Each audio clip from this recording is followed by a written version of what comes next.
मध्य प्रदेश के ग्वालियर की कोर्ट के अंदर एक लड़की जो कि बेहद खूबसूरत होती है, वो तारीख पर आया करती थी। इसी बीच में जब जब वो तारीख पे आया करती थी तब तब एक लड़का भी तारीख पे आया करता था। एक दिन उस लड़के ने हिम्मत जुटाते हुए उस लड़की से पूछा कि तुम यहाँ तारीख पर क्यों आती हो, तुम्हारे ऊपर क्या क्या केस दर्ज है। तब लड़की कहती है कि मेरी शादी हुई थी, पति से विवाद हो गया और पति ने अपने ऊपर खुद ही गोली चलवाई और मेरा नाम लगा दिया। अब यही मामला कोर्ट में यहाँ पर चल रहा है। जैसे ही उस लड़की ने ये बात बताई, लड़के को बड़ा आश्चर्य हुआ और उसने कहा कि तुम तो बिल्कुल भी नहीं लगती कि तुम शादीशुदा हो। अब लड़की ने पूछा कि तुम यहाँ पर क्यों आते हो। तब उस लड़के ने कहा कि मेरे ऊपर धोखाधड़ी का, लूट का, मारपीट का, इस तरीके के लगभग 6 केस दर्ज है और बस मुझे भी ऐसे ही तुम्हारी तरह ही किसी ने झूठे केस में फंसा दिया है। अब लड़का और लड़की आपस में बातचीत कर रहे थे और बातचीत करते करते दोनों एक दूसरे से नंबर का आदान प्रदान कर लेते हैं। फिर धीरे धीरे दोस्ती होती है, दोस्ती प्यार में बदलती है और प्यार में बदलने के बाद दोनों फैसला लेते हैं कि अब आगे की जिंदगी जो है वो दोनों साथ रहेंगे, चाहे कुछ भी हो जाए। लेकिन ज्यादा दिन तक ये साथ नहीं रह पाते और यहीं से एक कत्ल की कहानी लिखी जाती है। जब इस घटनाक्रम का खुलासा होता है तो लोगों को यकीन नहीं हो रहा था कि कत्ल की ये वजह भी हो सकती है। जहां जहां तक इसकी खूबसूरती के चर्चे हो रहे थे, उसे कोई ना कोई पसंद कर ही लिया करता था और ऐसे पसंद करता था कि उसके लिए अपनी जान तक देने को तैयार हो सकता था। चलिए जानते हैं कि आखिरकार मामला क्या है। नमस्कार, मैं मुकेश। आज की जो सच्ची घटना मैं आपको सुनाने जा रहा हूं, ये सच्ची घटना है उत्तर प्रदेश के जिला झांसी की। वहीं का एक गांव लगता है कुमरिया। बात कर रहा हूं 24 जून 2025 के दोपहर 3:10 के आसपास की। एक व्यक्ति जिसकी उम्र लगभग 58 साल के आसपास होती है, नाम उनका अजय प्रताप राजपूत होता है, जो कि अभी अपनी पोती का जन्मदिन मनाकर घर ही वापस आया था। तो देखता क्या है कि घर की जो कुंडी है दरवाजे की, वो बाहर से बंद थी। आखिरकार वो कुंडी को खोलता है और घर में प्रवेश करता है। वो देखता है कि सारे के सारे घर के दरवाजे खुले हुए थे। तभी वो अपनी पत्नी को देखता है, जिसकी उम्र लगभग 55 साल के आसपास होती है। नाम सुशीला देवी होता है, जो कि बेड पर पड़ी हुई थी। उसके हाथ पैर बांधे हुए थे, उसके मुंह पर कपड़ा ठूसा हुआ था। अब जब उसने उस दृश्य को देखा तो उसकी मुंह से चीख निकल जाती है और वो चीखता हुआ बाहर अपने घर से आ जाता है। उसे चीखता देख आसपास के घरों के जो लोग थे वो भी यहाँ पे आ जाते हैं। वहां भीड़ लग जाती है और पता चलता है कि सुशीला देवी की यहाँ पर मौत हो गई है। इसी बीच में किसी ने 112 नंबर पर पुलिस को फोन किया। पुलिस को सूचना मिलती है, पुलिस मौके पे आती है, वहां के लोगों से पूछताछ करती है, घर की बारीकी से जांच करती है। जांच में पुलिस ने देखा कि घर की जो जरूरी चीजें थी, पैसा, जेवरात, वो सब यहाँ से गायब हो चुके थे। साथ ही जो घर के एक अकेली महिला थी, जिसकी उम्र 55 साल के आसपास थी, नाम उसका सुशीला देवी था, बेड पे उसकी लाश पड़ी हुई थी। पास ही में 2 कप में आधा आधा कप चाय रखी हुई थी। नमकीन और बिस्कुट भी वहां पे रखे हुए थे। अब पुलिस ने यह अंदाजा लगाया कि जो भी कातिल है वो जानकार है और ये जो महिला है ये उन्हें जानती थी, पहचानती थी। बस इतना था कि अब घर वालों से पूछताछ करना यहाँ पे पुलिस शुरू कर देती है। जब अजय से पूछा जाता है कि तुम इस घटना के दौरान कहां पे थे, तो वो कहता है कि उसकी जो पोती है वो ग्वालियर में रहती है। उसका 22 जून 2025 को जन्मदिन था। वो जन्मदिन मनाने के लिए वहां गया हुआ था अपने बेटे के साथ। घर पे सिर्फ सुशीला देवी यानी कि उसकी पत्नी ही अकेले थी। अब पुलिस यहाँ पर पूछती है कि क्या लगता है तुम्हें, यहाँ कौन आ सकता था। जब इनसे ये पूछा जाता है तो उसने बताया कि उसके बेटे की जो बहू है या बहू का जो भाई है वो यहाँ पे आ सकता है। बहू का नाम था रागिनी और उसके भाई का नाम था आकाश। अब पुलिस पूछती है कि आखिरकार वो क्यों आ सकते हैं। तब वो बताता है कि लगभग 8 महीने से वो अपने मायके में है। जब मैं उसे बुलाने के लिए गया था तो उसके भाई ने मुझे धमकी दी थी मारने की, पीटने की। उसने ये भी कहा था कि मैं तुम सबको एक एक करके देख लूंगा। अब ये सुनने के बाद पुलिस ने एफआईआर दर्ज करी और लाश को कब्जे में लेकर पोस्टमार्टम के लिए भेज दिया। पोस्टमार्टम रिपोर्ट से यह पता चलता है कि नशीली इंजेक्शन लगाने के बाद, उसके हाथ पैर बांधने के बाद तब उसका गला घोटकर उसकी हत्या की गई थी। आखिरकार जिनके नाम पर एफआईआर दर्ज की गई थी उनके बारे में पता चलता है कि वो तो पहले से ही थाना में आकर बैठे हुए हैं। यानी कि रागिनी और उसका जो भाई आकाश होता है वो थाने में बैठे हुए थे। जब पुलिस ने उनसे पूछताछ की तब उन्होंने कहा कि हमारा इस मामले में कोई हाथ नहीं है, हमने किसी की हत्या नहीं की है। तब पुलिस वाले कहते हैं कि हर कातिल तो यही कहता है कि हमने कुछ नहीं किया है। तब वे वापस से कहते हैं कि आप जाकर किसी भी लेवल पर इसकी जांच करवा लीजिए, हमें कोई दिक्कत नहीं है। अब पुलिस उन्हें हिरासत में लेती है, उनसे पूछताछ करती है, लेकिन पुलिस को वहां से कोई सुराग नहीं मिलता है। अब पुलिस ने उस महिला से पूछा कि तुम्हें किसी और पे शक है क्या। तब वो बताती है कि मेरे घर पे एक और लड़की रहती थी जिसका नाम पूजा है। मेरे जो पति हैं वो उसे बहुत ज्यादा पसंद करते थे और हम लोग सब साथ में ही रहते थे। अब बिना शादी के ही उससे एक बच्चा भी पैदा हुआ था जो कि मेरे पति का भी था। अब जब यहाँ पे पूजा के बारे में पूछा जाता है तो पता चलता है कि वो ग्वालियर में है। अब पुलिस उस महिला की तलाश में जुट जाती है और कड़ी मुशक्कत के बाद आखिरकार पुलिस के हाथ पूजा लग जाती है। जब पूजा हाथ लगती है तो पूजा से पूछताछ होती है और बहुत ही सख्ती से पूछताछ की जाती है। अब यहाँ पे सख्ती से पूछताछ होने के बाद पूजा ने जो कहानी सुनाई वो सुनने के बाद सब वहां पे हिल जाते हैं। कहानी बहुत ही भयानक होती है। दरअसल वो बताती है कि पूजा की बचपन में ही उसकी मां मर चुकी थी और उसके जो पिता होते हैं वो रेलवे में लोको पायलट होते थे। इसकी साल 2014 में अगोछा गांव का रहने वाला एक लड़का जिसका नाम रमेश होता है उससे उसकी शादी करा देते हैं। तब तक ये 12वीं तक पढ़ी हुई होती है। ये लड़की पढ़ने में ठीक ठाक थी लेकिन दिखने में बहुत ज्यादा खूबसूरत थी, इसलिए कोई भी उस पर मोहित आराम से हो जाया करता था।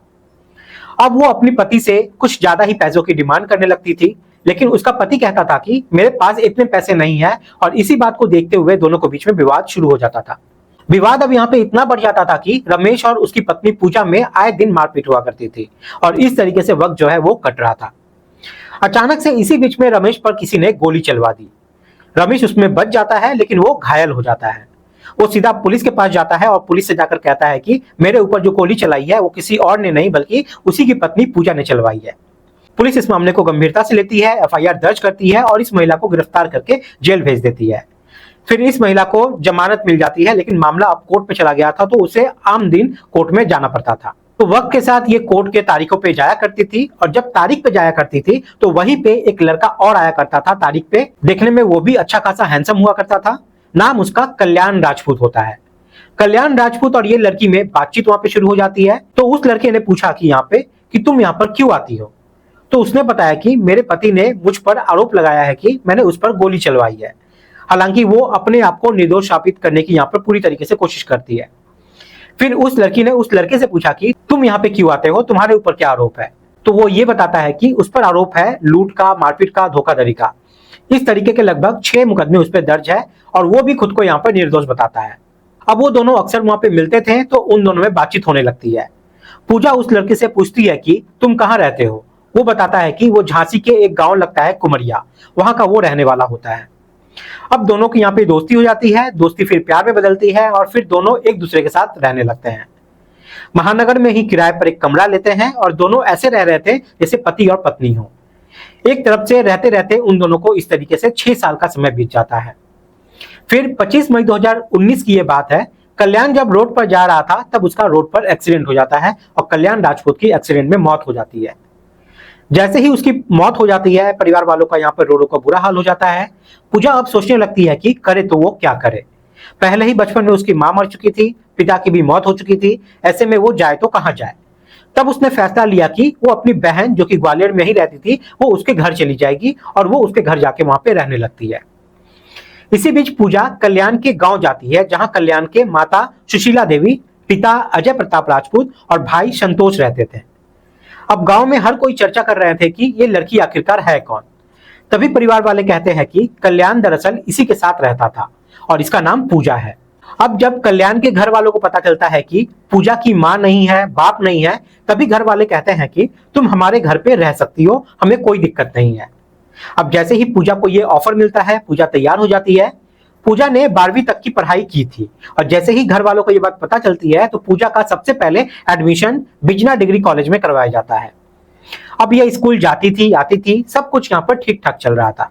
अब दूसरी तरफ उधर कोई नहीं जानता था कि संतोष जो था वो अपने ही भाई के जो पत्नी थी पूजा उसके ऊपर वो मोहित हो चुका था। उसको वो प्यार करने लगा था, पूजा भी उसे पसंद करने लगी थी और दोनों इतने करीब आ जाते हैं कि दोनों में फिजिकल रिलेशन भी बनने शुरू हो जाते हैं। जबकि संतोष पहले से ही शादीशुदा था और उसकी पत्नी का नाम होता है रागिनी। दूसरी तरफ पूजा का होने वाला ससुर जो था अजय, अजय भी कहीं ना कहीं पूजा को पसंद करता था और ये जो था उसकी हर बात को माना करता था। ऐसे ही धीरे धीरे करके वक्त बीतता है। पूजा को यहाँ पर एक बेटी भी होती है और दावा किया जाता है कि तो बेटी थी ये उसके जेठ की थी, यानी कि कल्याण का जो भाई था संतोष राजपूत उसी से उसको ये बेटी हुई थी। आखिरकार वक्त और आगे बढ़ता है और इसी बीच में जो संतोष की पत्नी होती है रागिनी वो भी पूजा को स्वीकार कर लेती है। लेकिन वक्त के साथ रागिनी के प्रति उसका पति संतोष का लगाव जो है वो कम हो रहा था, वो उसके पास कम रहता था और यही सब देखते हुए एक दिन घर में झगड़ा हो जाता है और 24 जून 2025 को रागिनी नाराज होकर अपने मायके चली जाती है। उसे जब बुलाने की कोशिश की जाती है तो उसने कहा कि मैं तभी आऊंगी जब आधी जमीन मेरे नाम पे कर दी जाएगी और मंगलसूत्र का पूरा लाभ मुझे मिलेगा। अब जैसे ही ये बात पूजा ने सुनी, पूजा ने कहा कि अगर आप लोगों को कोई ऐतराज ना हो तो जो जमीन कल्याण के नाम पे थी वो आप मुझे दे दो। मैं ग्वालियर में रहकर अपने बच्चे का भरण पोषण कर लूंगी और वहां पे मैं कोई बिजनेस व्यापार भी शुरू कर लूंगी और रागनी यहाँ पे आराम से अपने परिवार के साथ रह पाएगी। इससे क्या है कि ये झगड़ा भी जो है वो खत्म हो जाएगा। जैसे ही पूजा ने ये डिमांड की तो संतोष तैयार हो जाता है, उसका ससुर जो अजय था वो तैयार हो जाता है, लेकिन सास सुशीला देवी यहाँ पे तैयार नहीं होती है। सुशीला यहाँ पे साफ साफ इनकार कर देती है कि वो जमीन का एक टुकड़ा भी पूजा को नहीं देगी। अब ये सब सुनकर पूजा ने एक प्लान बनाया और वो प्लान था सास सुशीला की हत्या का। 22 जून को उसकी बेटी का जन्मदिन होता है, इसलिए 22 जून को वो ग्वालियर चली जाती है। वैसे वो मई 2025 से ही ग्वालियर में रह रही थी अपने दीदी के पास। अब वो 22 जून को अपने जेठ से कहती है कि बेटी का जन्मदिन मनाना है, आप आ जाओ और ससुर जी को भी लेते आना। अब ये दोनों तो वहां चले जाते हैं। घर में सास सुशीला अकेली रहती है। अब इसी बीच में पूजा अपने बहन से कहती है, जिसका नाम कामनी उर्फ कमला होता है, उससे कहती है कि अगर तुम जाकर मेरी सास की हत्या कर दोगी तो जमीन हमें मिलेगी, उस जमीन का आधा पैसा मैं तुम्हें दे दूंगी। उसकी बहन यहाँ पे लालच में पड़ जाती है। अब कामनी अपने प्रेमी अनिल को यह बात बताती है। दोनों तैयार हो जाते हैं और 22 जून को जिस दिन जन्मदिन होता है पूजा की बच्ची का, उस दिन लगभग 145 किलोमीटर का सफर तय करके वो सीधा पहुंच जाते हैं सास सुशीला के घर पर। अब सुशीला उन्हें देखकर खुश हो जाती है, चाय बनाती है, नमकीन का बिस्किट का इंतजाम करती है और चाय परोसती है। अब यहाँ पे चाय आधी ही खत्म हुई थी कि इसी बीच में मौका पाते ही सुशीला देवी को वो पकड़ते हैं और पकड़ने के बाद उसके मुंह में कपड़ा ठूस देते हैं। फिर बेड पे लिटाकर उसके हाथ पैर दोनों बांधते हैं और उसे जहरीला इंजेक्शन दे दिया जाता है और साथ ही उसका गला दबाकर यहाँ पे हत्या कर दी जाती है।